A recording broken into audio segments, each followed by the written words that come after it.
the X-Men, sure. You know mutants, probably a lot of them, yeah. But do you know about all the mutations they have? Maybe not. Devil Dinosaur comes from the prehistoric past of Earth 78411. Most people think of him as just a devil beast from Dinosaur World, and yeah, he is that. But did you know that he is also a mutant? Yep. His mutant gene activated after a traumatic experience with fire. Fortunately, he was saved from those who would harm him by Moon Boy, who befriended the beast. Devil Dinosaur's skin changed to red as a result of his mutation, making him a giant bright red dinosaur. Really stands out. Which honestly kinda makes me think of Clifford the big red dog. I wonder if Clifford is also secretly a mutant with a secret mutation. He has like bright red fur. So strange. Devil Dinosaur was partnered with Moon Boy for quite some time until Moon Boy's death, wherein a new character was introduced to work alongside Devil Dinosaur, a girl with inhuman genes known as Lunella Lafayette, or Moon Girl. We love Lunella. I love DD too. He's also a really great card in Marvel Snap, by the way, especially if you pair him with Moon Girl. It's one of my favorite combos, even to this day. I don't know what's more frightening, the fact that Jean can basically manipulate people's dreams and nightmares through the villain Nightmare, or the threat she gave Nightmare after defeating him in the comics, where she threatened to destroy him at an atomic level. Yikes. Either way you slice it though, when it comes to nightmares that have been created by the god of nightmares himself, Jean is actually the one who would really call the shots between them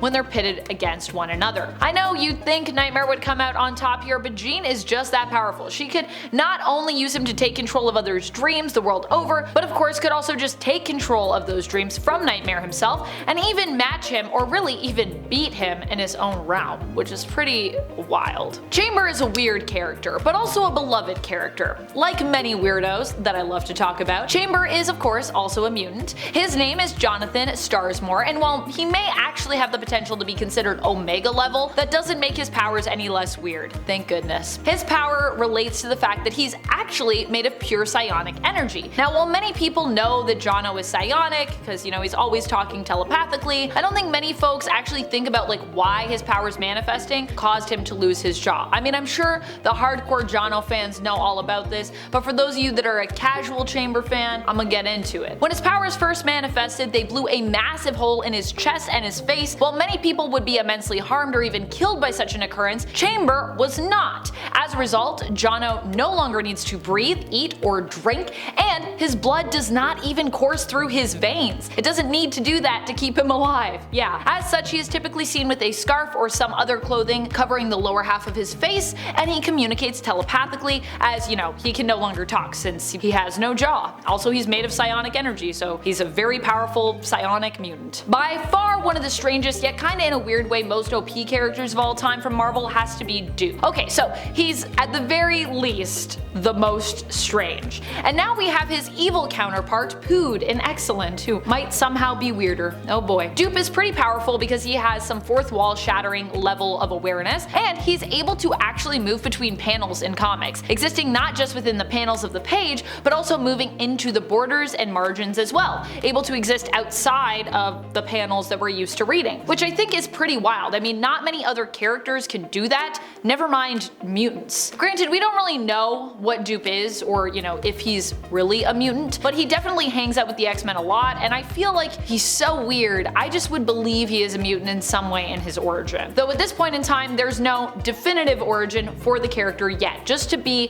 fully transparent here. He's also demonstrated some powerful magical abilities too, as well as super strength, speed, durability, and even the power to resurrect. Without the help of the Five no less, he can just do that by himself, so he's got a lot of powers that I feel like not a lot of people think about. The Love Eyes is one of my favorites. Never forget Madelyne Pryor's awesome telekinetic lasso. What an awesome and totally bizarre weapon for a goblin queen to wield. Maybe we can call it a telekinetic whip instead. That seems more fitting based on Maddie's kinda generally crazy and definitely vicious and vengeful disposition. Madelyne Pryor as the Goblin Queen used this lasso to wrangle, get this, Jean Grey. That's right, her lasso was powerful enough to wrangle Jean, who herself is considered, now at least, an Omega level mutant in both psionic areas of power. What's more, Maddie's psionic whip was so powerful, it also like basically just rendered Jean powerless when they were having their fight. So yeah, I feel like if you can use any kind of lasso to render Jean Grey powerless, that's impressive. Why doesn't she use it more often? She should bring it back. I want to see the lasso again. Let's bring it back. Training with Doctor Strange made Magik even more powerful. She already has all the knowledge imparted to her by Alternate Storm and of course Belasco and all his magical texts, so adding in the teaching of Doctor Strange has made her an insane level of powerful when it comes to her magical abilities. At one point she used her knowledge to turn herself and a group of other supers including mutants and some Guardians of the Galaxy members invisible. Yeah. And a gambit to buy time when her teleportation powers just couldn't cut it. It's not really like a mutant power, but it is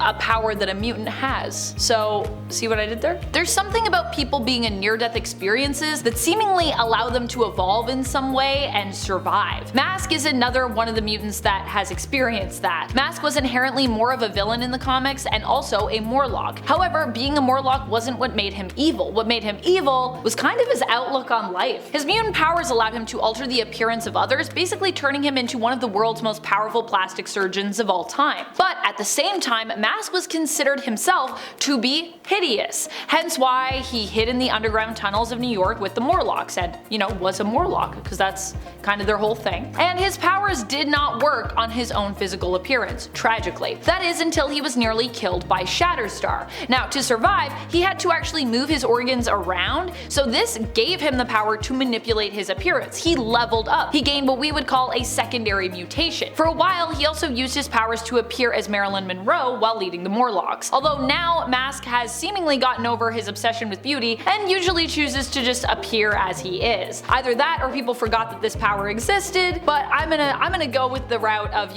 Masque just loves himself now, because I like that story for him. Moira was usually known as more of an ally to the X-Men for many years, and none of us would have ever suspected that she had powers at all. She has been known as a mutant ally throughout many comics, often Charles Xavier's ill-fated lover, and if you don't see her as being a major player in the comics, let me just remind you that she was the one who figured out how to cure the legacy virus, and I honestly think that elevated her even to a superhero status if we're talking about it. We found out Moira McTaggart was a mutant recently in modern comics during the House of X series. We learned that she had done more than just die in the comics. We learned that her powers allowed her to actually be reborn, but not in a traditional sense of superpowers. This isn't a healing factor or a resurrection. Her powers actually allow her to relive her life again. Yeah, so it's kind of like a reincarnation. From birth to death, starting in the womb. So she's living the same years, but she can use her actions to alter history, making her an odd but surprisingly powerful mutant. But not everyone knows about Moira McTaggart and her powers, so there you go. This is less of a power, this next one, and more of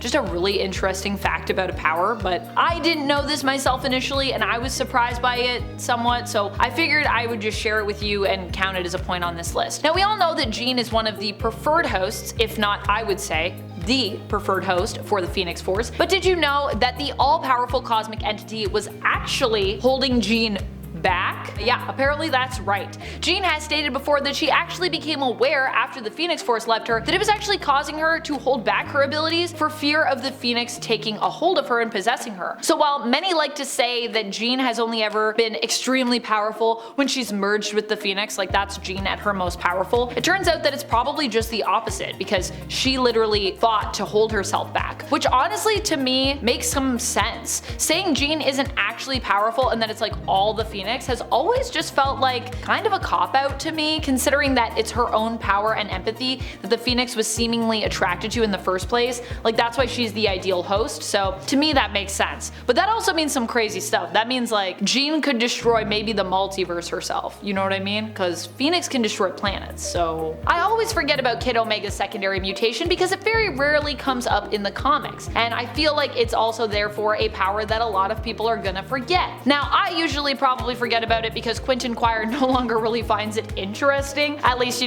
that's the canon reason that we're given for why we really never see it anymore. I personally think it sounds super interesting and I'm surprised that he's bored of it. However, this is Quentin, so maybe I shouldn't be so surprised. Quentin Quire is a bit of an oddball. He's often unimpressed as well by some of the coolest stuff. He's very like, ugh, whatever, I'm over it. Or at least, he presents himself this way often. Kid Omega's power that I'm about to talk about here is that he has a non-corporeal form, which when accessed also speeds up his consciousness and actually allows him as a telepath to reach out and connect with all sentient beings. Yeah, basically like all of Earth you could just connect with. He can think at the speed of light while in this form, but then again, even when Quire isn't in it, he's known for being one of the fastest thinkers and one of the smartest psionics on the planet, so I think we kept that part, but we forgot about the non-corporeal stuff. That's about it. I'm your host Amanda McKnight. Until next time, you stay nerdy, YouTube. Bye!